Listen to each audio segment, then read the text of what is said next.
dadka isticmaala oo dadka shakhsiyaadka ah iyo weliba dadka sida ganacsiga u isticmaalo oo ganacsiyadooda ku xayeysiista ama alaabta ku iibiya arrintan si aad ah ayay uga xumaadeen xalay marka waxaa dhacday intaan 12 saqda dhexe la gaarin in TikTok ay dadka fariin u soo geliyeen ay leeyihiin sharcigaas dhaqan galaya darteed TikTok ma ka heli doontaan gudaha Mareykanka 12 saqda dhexe markii la gaarayna weliba dadka qaarkoodna ka hor oo ka xirmay TikTok gabi ahaanba Mareykanka waa uu ka xirmay marka ku dhawaad muddo 12 saacadood ah ayaa TikTok hawada uu ka maqnaa dad fara badan oo Mareykan ah aad ayay uga xumaadeen oo aniguba aan ka mid aho dadka isticmaalayaan ka mid ahay lacagtana ka sameeya bil kasta marka aad ayaa looga dareemay guud ahaan waddanka Mareykanka oo dadka qaarkood ayaa xitaa waxay ku calaacalayeen nolosheeda ayaa ku tiirsan haddii TikTok la xiro maxay nolosheedu noqon doontaa xasan waa tahay marka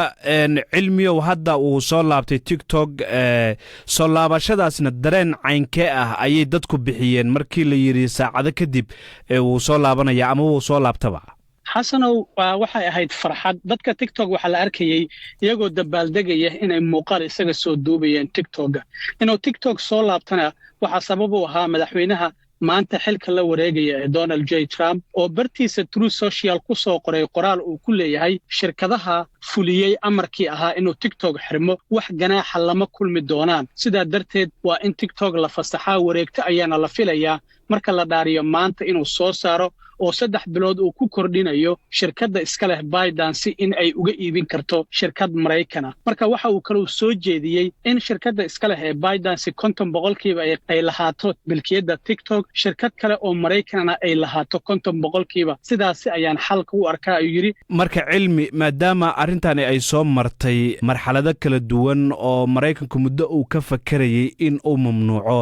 hadiiba marka meesha laga saaray oo Mareykanku uu danihiisa ka fiirinay markii hore sababta hadda madaxweynuhu ugu degdega marka maxay tahay inuu dib u fasaxo madaxweynuhu qoraalkiisa xasanow waa ku cadeeyay in weli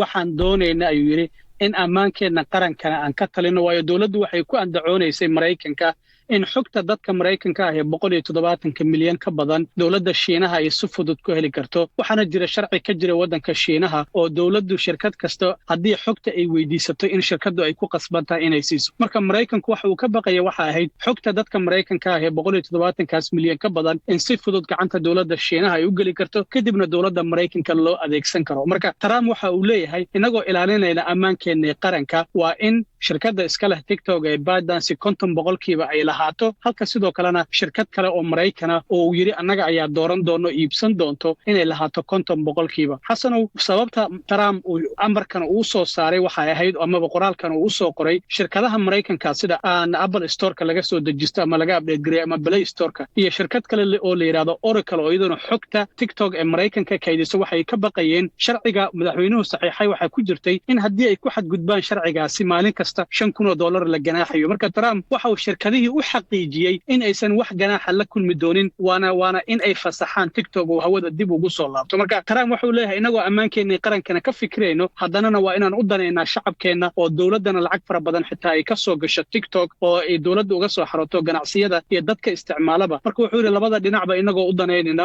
waa in meel dhaxdhaxaad la isugu yimaado ayuu leeyahay madaxweyne Trump cilmiyow waxaad soo hadal qaaday inaad adigu ka mid tahay dadka TikTok-ga isticmaala isla markaana lacagaha ka sameeya bal saacadihii uu maqnaa si gaar ah adigu maxaad u dareentay